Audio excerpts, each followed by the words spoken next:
Assalamu alaikum wa rahmatullahi wa barakatuhu. Welcome to another segment of ours, The Mailbag from the Deen Show. This is your host, Yasir Qadhi. In today's mail, the question comes, give me proof that Islam is the truth. How do I know that this religion is the religion of God? Well, I have to say that is a very good question. It's a very profound question, and it is a question that every single person should be asking himself or herself who is not a Muslim. Well, why do people believe this? Why are Muslims believing that they have the right faith? What makes them believe this? So this is a very sensible question, and we welcome such questions, and this is exactly the type of spirit and attitude that we're looking for. Just tell me, how do I know this is true? What is your evidence? I'm a Christian, I'm a Jew, I'm a Hindu, I'm a Buddhist, you're a Muslim. You say you're right, my father said he's right. How do I know who's right? That's exactly the question that we want. So the question is, prove to me that Islam is the religion of God. How do you prove this? The response, we can prove this in so many different ways that we can go on and on and on and on. But let's just summarize them in a few ways. First and foremost, the concept of God in the religion of Islam, vis-a-vis the concept of God in other religions.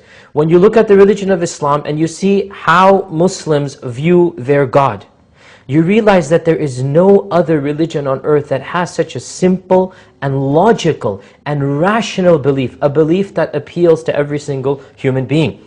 We believe that there is one God, not a plural, not a multiplicity of God, not a plurality of gods, not a group of gods and goddesses and mini-gods and demigods and the children of gods and the parents of gods. No, there is one ultimate God who created everything around us, who is all-powerful and almighty, and this is known by His creation. His creation is so perfect and beautiful, His creation is in such harmony and synchronization that He Himself must have the greatest powers and the most wisdom and the most knowledge for Him to have created all of this.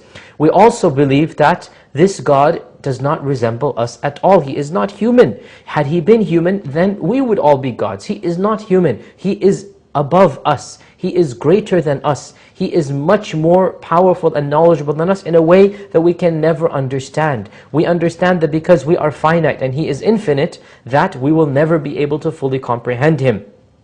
We also believe that this God is so perfect and beautiful that He is worthy of being worshipped because of who He is, because of His mercy, because of His love, because of His knowledge, because of His power. The greatest thing that we can do is to worship Him. And that is exactly what our religion tells us. Our holy book, the Quran, says that God speaks and He says, the only reason I have created you is so that you may worship me. I don't want anything from you. I don't even need your worship. But if you worship me, this will be for your own good. And this is exactly what we believe as Muslims, that God does not need anything. Also, another proof that can prove this is the religious teachings of the religion of Islam. When you look at the concept of prophethood, the concept of the hereafter, when you look at these basic fundamental tenets of Islam, then we see that this is an all-perfect religion in contrast to other religions. Other religions, they believe about God that which is impermissible to believe, that which is illogical to believe. To claim that God is more than one is illogical, because had there been more than one God, we wouldn't find this perfect harmony in the creation. The very synchronization of the world around us, the perfect blend of everything around us shows that there is one God at work. Had there been a multiplicity of gods, a plurality of gods, then each God would be fighting with the other God. Each God would show destruction and chaos to the other God, and we don't see this in the world around us. Also, the fact that other religions teach that some religions deny prophets, others affirm them. Even those that affirm them, they affirm prophets that are not prophets of God. They affirm them doing things that don't make any sense. They affirm prophets who are murderers and thieves. They affirm prophets who lie and cheat and steal. They affirm, they believe in prophets who fornicate and who commit incest and who become drunk.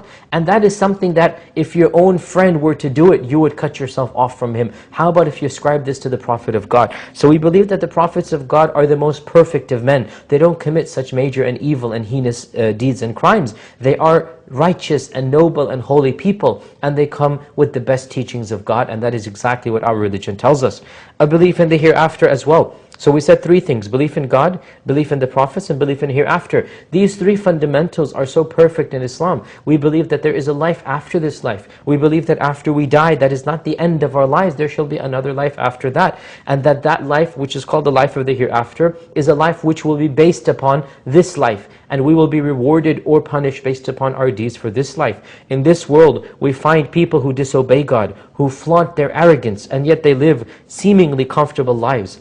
And we also find those who are worshippers of God and they live very difficult lives. How is this possible that a person who worships God lives a difficult life, and a person who disobeys God seems to live an easy life, and then in the hereafter there is no hereafter, or they shall be treated the same? Such is not the case. Those who worship God and believe in Him will be rewarded, and those who deny God and belie Him and basically flout all of the commandments, they shall be punished because of their deeds. And this is rational, logical, common sense. And there are many other proofs as well for the teachings of Islam, but I suffice with these three: belief in God, belief in the prophets, and belief in the hereafter. If you think about these three pillars and understand them in Islam, some religions deny the other three, and others affirm some and deny others or distort them. When you compare these three basic teachings, they will appeal to your inner innate sense, because God created you with common sense. God created you with an intellect and mind. And when you study Islam, you find that your intellect and mind and your common sense, they all mesh, they all merge,